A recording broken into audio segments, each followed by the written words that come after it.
Este programa tem o apoio da Shamir Optical. Visão perfeita, toque pessoal.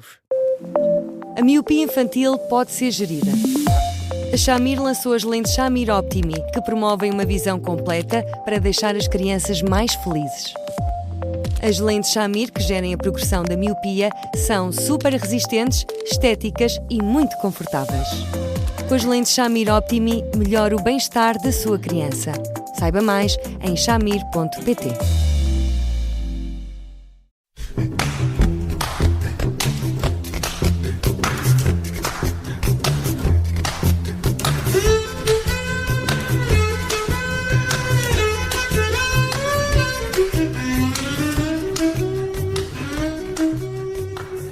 Bem-vindos ao primeiro Porque Sim Não é Resposta da semana. Eu sou a Judite França, comigo está o Bruno Vieira Amaral e estamos sempre com o psicólogo Eduardo Sá. Hoje falamos de uma criança de 10 anos que tem recebido muitas queixas dos professores. A principal é de distração, é uma criança irrequieta.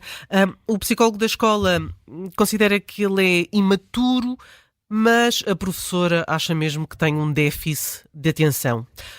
Olá, Eduardo, boa tarde. Olá, Judite. Olá, Bruno. Olá, Eduardo. Este diagnóstico não é fácil de fazer. Judite, esse diagnóstico muitas vezes é precipitado quando se faz. E não é precipitado por má fé, é precipitado porque, compreensivelmente, as pessoas têm uma grande dificuldade em mãos e depois acabam por não saber muito bem como é que lhe hão de dar uma solução. E, portanto, numa circunstância como essa, vão deitando mão àqueles diagnósticos de senso comum que todos nós vamos vendo por aí. A imaturidade à frente de tudo, o déficit de atenção logo a seguir, etc.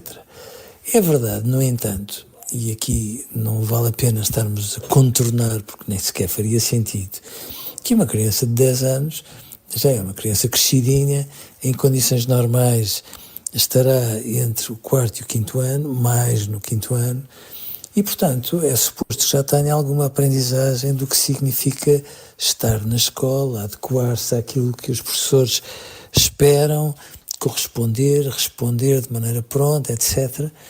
E se esta agitação é de facto uma agitação que todos reconhecem que existe, eu acho que isto precisa de ser muito bem esclarecido e de esclarecido até onde se puder esclarecer, porque muito facilmente se coloca em todas as escolas, sejam públicas ou privadas, e volto a dizer que as pessoas não fazem por má fé, fazem porque às vezes precisam de dar um nome às coisas para que depois se possam entender com elas. Mas é tão fácil às vezes pôr um rótulo numa criança e depois estes rótulos serem como os slogans na política, repetem-se e zás. Parece que no fundo é um defeito de fábrica que a criança não pode fugir, sendo que os professores muitas vezes vão agindo em função desse rótulo, às vezes bem, muitas vezes mal, que primeiro esclarece o que é que está a acontecer, sendo certo que aos 10 anos não é suposto que uma criança tenha esta eletricidade toda a ponto de perturbar as aulas e de deixar os professores tão agitados. Eduardo, esta ouvinte, a mãe da criança, diz-nos que nunca tem vontade de estudar, que se distrai com muita facilidade, que está uns 30 minutos atentos, depois chateia-se. Mas estar 30 minutos atentos não é razoável? Não é magnífico? Oh, Bruno, sabe, eu acho uma ternura às mães quando dizem que ele distrai-se até com uma mosca. Porque depende também do voo da mosca e daquilo que incomoda uma criança. Mas as crianças não são mais imaturas por darem importância aos pequenos pormenores. As crianças preservam muito daquilo que nós, se calhar, devíamos preservar e só não preservamos mais porque andamos falando muito mal e depressa, atascados em coisas que às vezes são supérfluas. Uma criança que é capaz de ter 30 minutos, que foca, digamos assim, pegando nas palavras do momento, que foca durante 30 minutos e que naqueles 30 minutos absorve, como também costuma ser dito, aquilo que vai ouvindo. É uma criança que, quando ouve, não ouve. Escuta, vai fazendo operações mentais em função do que escuta, pensa sobre aquilo que escuta, discorre sobre aquilo que escuta e, portanto, é uma criança que tem um potencial, de facto, fora do lugar. Sendo certo, e aqui é também por isto que eu tenho muito medo, às vezes, destes rótulos, as escolas não estão muito preparadas para crianças cabeças no ar. Vamos imaginar que é só um cabeça no ar. E um cabeça no ar não é tirar mérito a uma criança, pelo contrário. As crianças saudáveis são todas cabeças no ar. Estão ali, mas também estão fora dali. Depende também do professor, que é capaz de agarrar a atenção desta criança e de alguma forma de a motivar. Se a escola lhe dá dores de cabeça sobre dores de cabeça, se, como acontece muitas vezes, uma mãe, quando chega à escola, vai sempre de coração nas mãos, à espera da última asneira que ele possa ter feito, e depois são queixas, e depois a mãe chega a casa e está a repreender sobre coisas que de alguma forma não viu e que em muitas circunstâncias até tem a ligeira desconfiança de poder não ter sido bem assim, etc.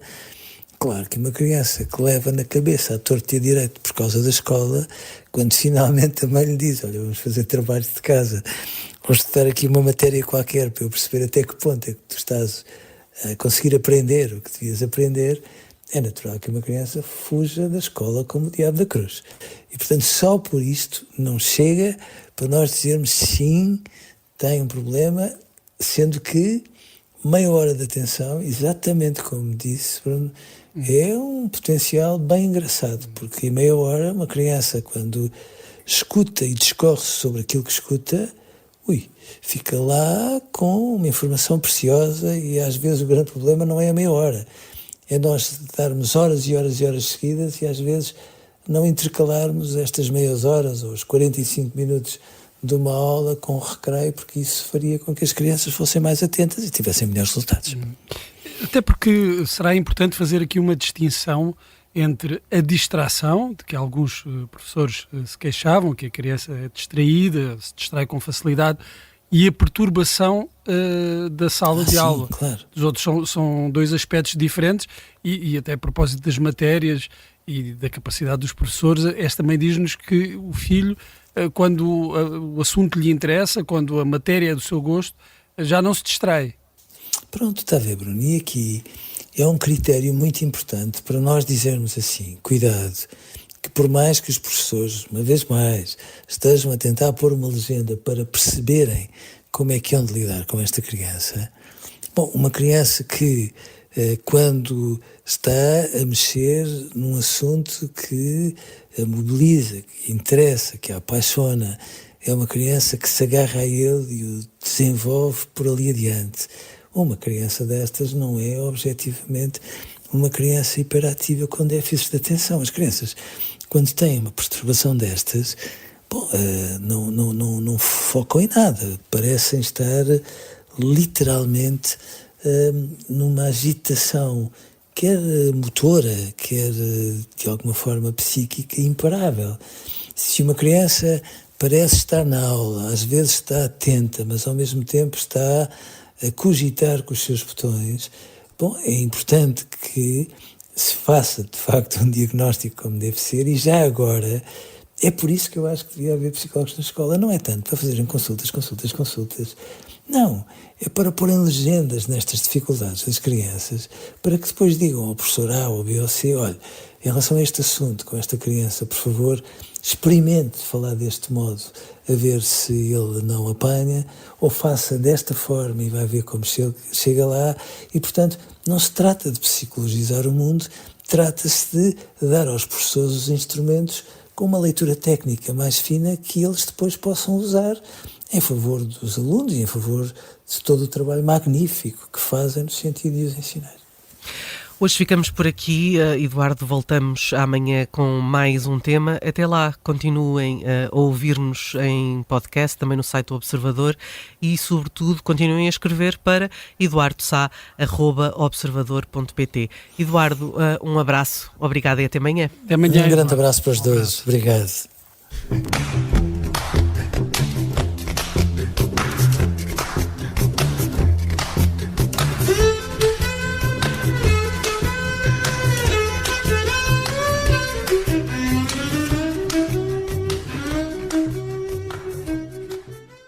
Este programa tem o apoio da Shamir Optical.